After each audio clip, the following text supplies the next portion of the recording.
What is exciting to me is how many people are wanting to be of use in this moment and are rolling up their sleeves to figure out how they can best contribute. Hi, Vicki Robin here, host of What Could Possibly Go Right, a project of the Post-Carbon Institute, in which we interview cultural scouts, people who see far and serve the common good, asking them all our one question in these crazy and unusual times. In all that seems to be going wrong, what could possibly go right? Our guest today is Katharine Wilkinson. She is an author, a strategist, a teacher, and one of 13 women who will save the world, according to Time magazine. Her books on climate include bestselling anthology, All We Can Save, the Drawdown Review, the New York Times bestseller, Drawdown, and Between God and Green. She co-founded and leads the All We Can Save project with Dr. Ayana Elizabeth Johnson in support of women leading on climate, and she co-hosts the podcast, A Matter of Degrees, telling stories for the climate curious with Dr. Leah Stokes. Previously, Dr. Wilkinson was the principal writer and editor-in-chief at Project Drawdown. She speaks widely, including a TED Talk on climate and gender equality with more than 1.9 million views. A former Rhodes Scholar, Dr. Wilkinson holds a doctorate in geography and environment from Oxford. And now, Katharine. Welcome, Katharine, to What Could Possibly Go Right. As you know, this series is threading the needle between facing reality and a dedication, as your book title says so well, all we can save still.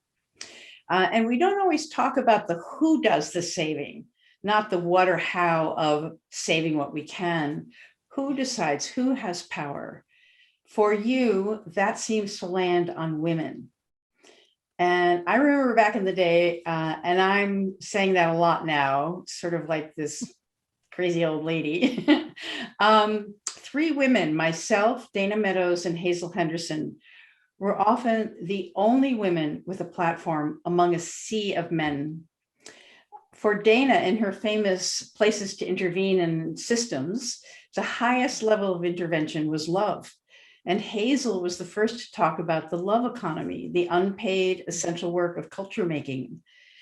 Yeah, but we've also had Margaret Thatcher, and now we have Marie Le Pen, so it's not as simple as gender. So I want to offer you a chance, and you can overlook it, to talk about what women bring to things going right. So over to you, Katharine. What could possibly go right? Thank you so much, Vicki. I really feel very honored to be in conversation with you. And it's been really nourishing, actually, to hold this question about what could possibly go right for the last couple of weeks. And I did think that maybe it made sense to start with the stanza from an Adrienne Rich poem called Natural Resources that gave rise to the title of the anthology, All We Can Save. And it's the closing stanza of this poem, and Rich writes, "My heart is moved by all I cannot save. So much has been destroyed. I have to cast my lot with those who age after age perversely, with no extraordinary power, reconstitute the world."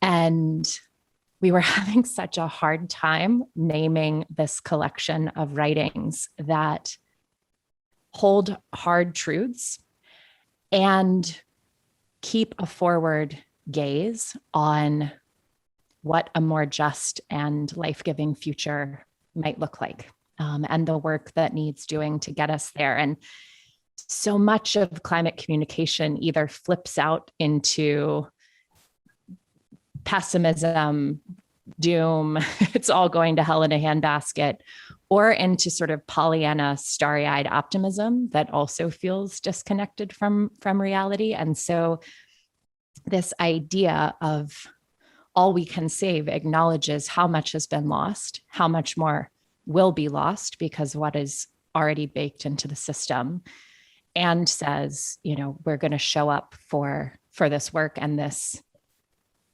hard and magnificent moment that we are living in. And they are all of the pieces in the book, 41 essays, 17 poems, and also original art. They are all written by women. And I think it is we hope that it is a representative mosaic of the we that is rising in this moment. And as you pointed out, there is nothing magical about gender. And certainly women are just as capable of embodying the patriarchy as those who identify as men. And yet I think we are seeing a different kind of leadership that women are bringing in droves on climate. And what is exciting to me about possibility and what could go right is how many people are wanting to be of use in this moment and are rolling up their sleeves to figure out how they can best contribute. And I can only imagine how much bigger the team seems now to you, looking back some decades.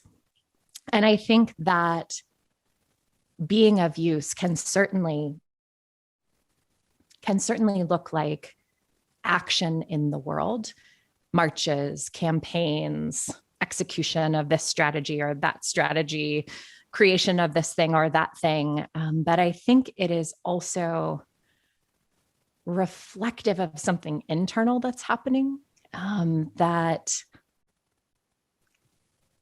life force seems to me to be the most remarkable and persistent dynamic on this planet.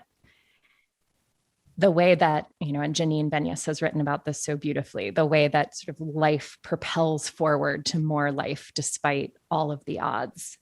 And I think at our very best, we as human beings are active and generative participants and collaborators with life force. We are helpers. We are in these relationships of reciprocity and almost play, right, with the planet's living systems. And more, I think the action that we're seeing in the world seems to be growing from, well, I won't say the world, more and more the action I think we're seeing on the climate crisis, that feels more manageable, is growing from tending that root, that life force connection that we all have, that is clearly our inheritance, and I think in a most ideal world is our legacy also. And so, I spent about 5 years working on climate solutions and understanding what tools are in the toolbox around solutions. And so much of the dialogue about solutions is about scale and speed. And, I'm finding myself increasingly interested in solutions at depth. And your point about Dana's insight about love as the most powerful leverage point. And I know you've had Sherry Mitchell on the show, so I won't cover too much of Sherry content, but she's been a really helpful teacher for me in all of this, and understanding the polarities and dynamism of masculine and feminine, which of course we all have within us, whatever our gender identity. And this crystallization that the masculine is about action in the world and the feminine is about heart-centered wisdom. And when we step back and think about, like, really, how did we get into the mess that we're in? A whole bunch of action in the world in the absence of heart-centered wisdom feels like a pretty good distillation. And so as I think about what could go right as we continue to be in the onslaught of the quest for power and profit and prestige, that maybe these things could actually be replaced with care and courage and connection and community and creativity, things that I think are emblematic of that life force, right? And the ways that humans kind of live into that, and that maybe we start to build a more life-giving present in our work to build a more just and life-giving future. So that's what's been rumbling around for me as I've sat with your gorgeous question.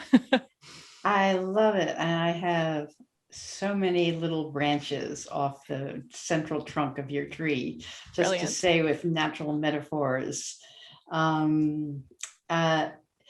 Yeah, I mean, one thing I just comment on, this isn't a question, is that the separation of the masculine doing and the women, the heart-centered, I think a challenge is, and I think a lot of people in your book are like this, is the challenge is to bring your heart into the public sphere, to come from the heart, to speak from the heart, to speak about the heart, to talk about the importance of the heart, to use these sort of masculine, sort of explosive consonants, it's sort of like there's the P's and the, to use all those explosive consonants and to bring in the lyricism of the vowels, it's, and I know it's difficult as a woman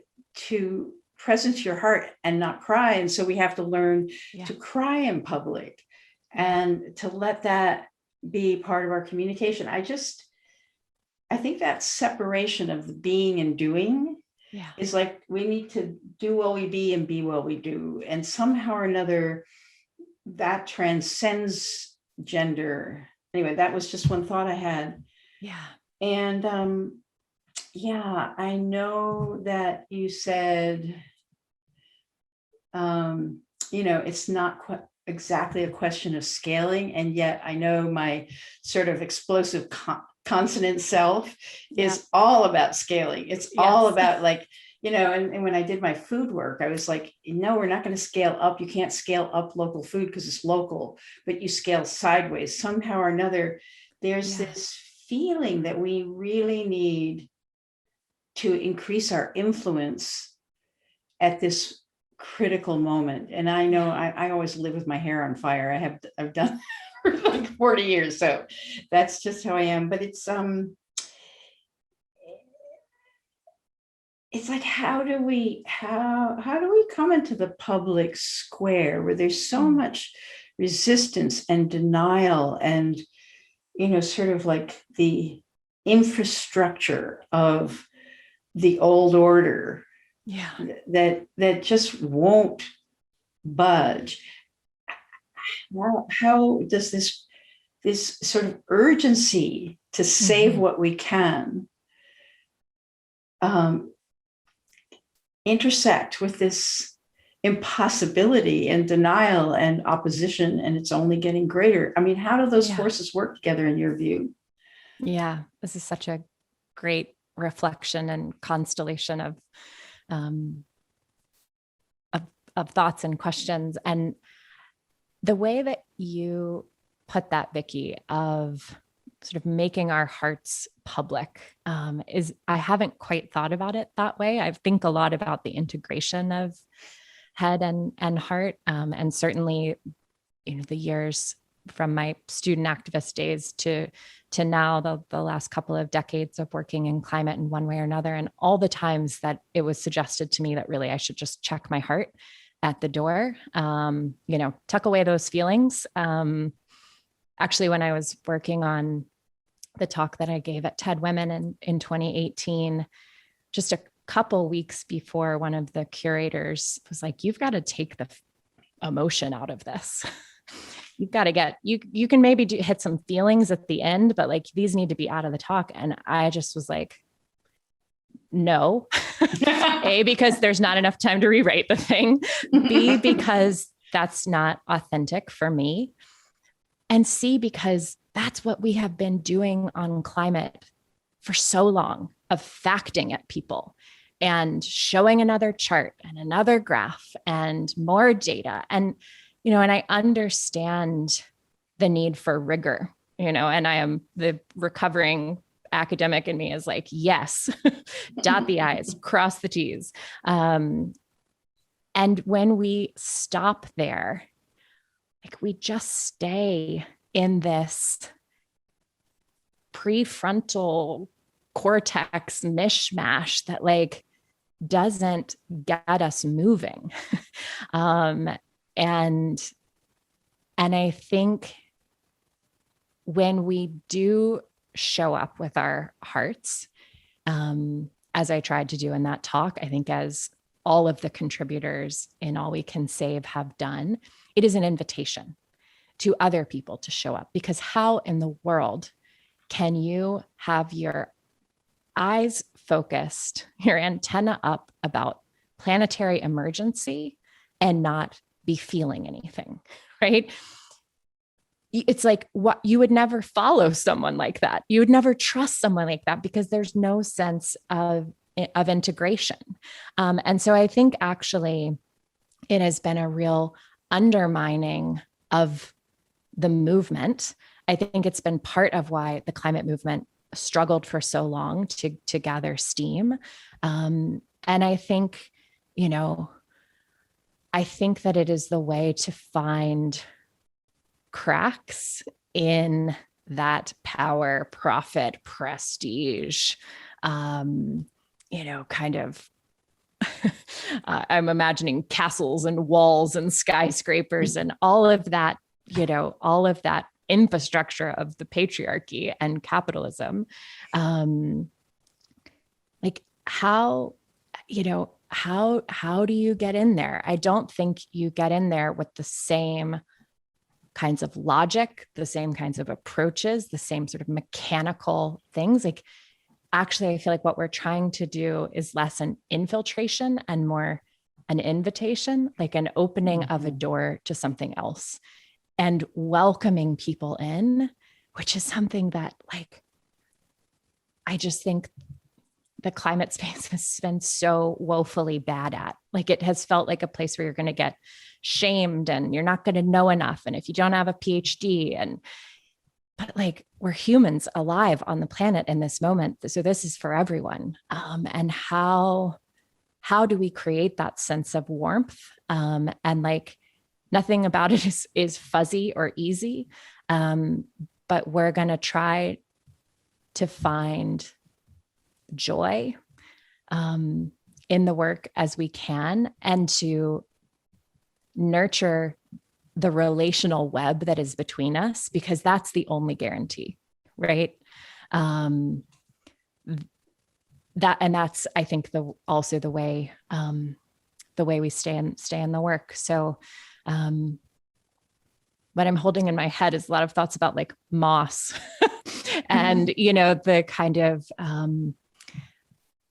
that sort of creeping sideways. And all of a sudden, you've been, you've been pulled in, and actually it feels like a nicer place to be, than the system that you have been a part of.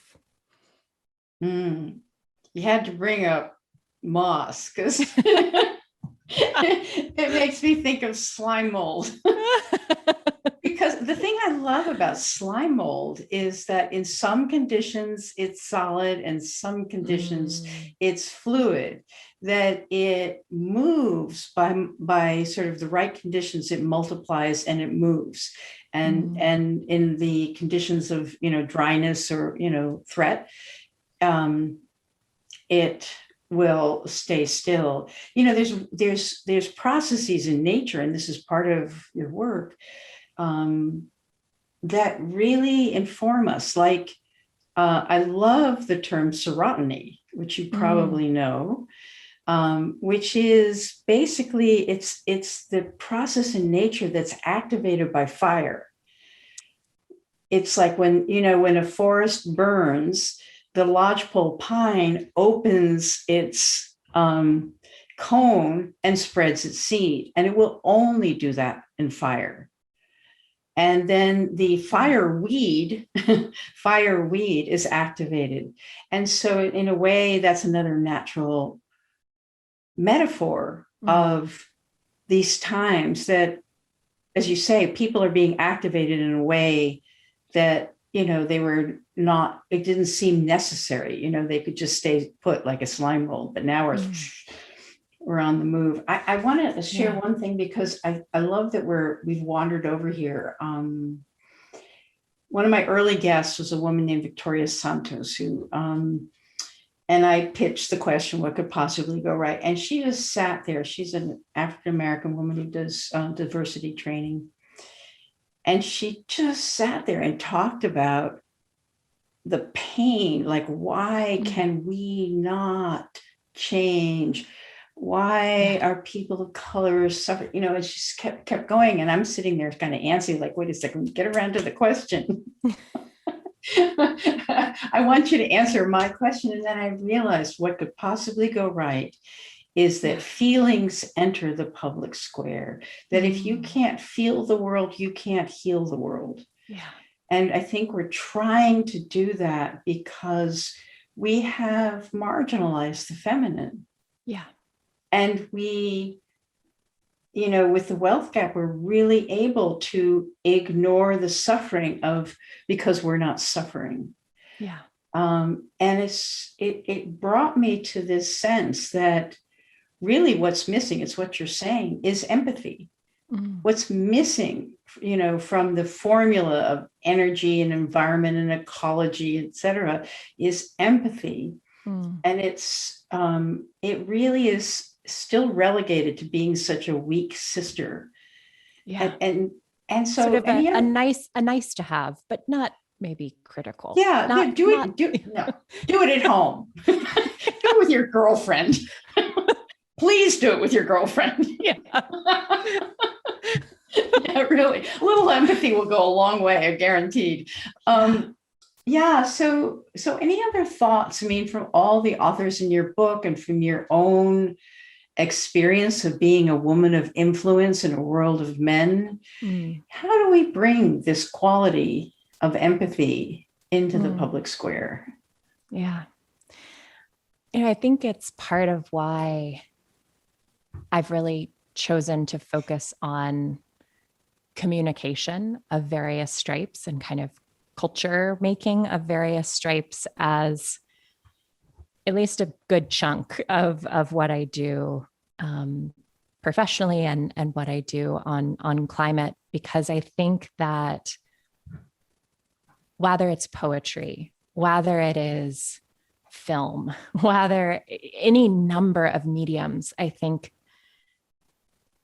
can take us to a place that we might otherwise feel antsy about or resistant to, right? And that we kind of settle in around story. Like there's something, I don't know, whether it reminds us of childhood in some cases, whether it feels like some kind of ancient practice in some cases.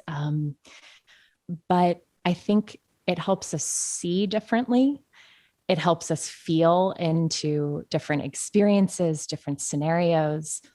And there are two really wonderful pieces in the book, one by Fabiana Rodriguez, who is an artist and activist, which is a letter to the climate movement about the need for cultural strategy, and the way in which, when we are not proactively using the tools of culture, we are leaving something really critical to the side.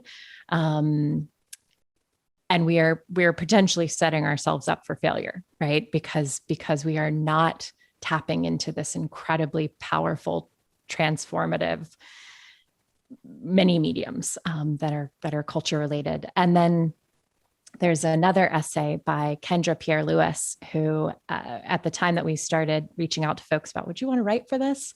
She was at the New York Times. And our question was like, well, what would you like to write about that you haven't been able to write about? at the Times. And she has this brilliant essay called Wakanda Doesn't Have Suburbs. And she looks at Black Panther as one of the only pieces of popular film or TV that paint a picture of what could possibly go right, of humans living in reciprocity. And she talks about sort of the opening scene, where you're kind of coming into Wakanda, and you might overlook the fact that there are no suburbs. Wakanda has farms and forests around it, and then it has this kind of thriving urban center. And both Favi and Kendra call for the need for radical imagination in this moment, and for feeling into each other's stories, but that we are inundated with images of what could be catastrophic. We've got lots of stories about apocalypse, and we have very few visions of what a life-giving future might be. And I just think that there is so much need for more work in that space. And also, I think it's a really powerful way to help people begin to see themselves in climate work or climate contributions of various stripes. There's a Marge Piercy poem in All We Can Save that's one of my longtime favorites. But it was sort of like mind-boggling to be able to be like, could we include To Be of Use in this? Right. Wow, yes, we just reach out to the publisher and we will ask them about this. But this idea that like, we want to be of use.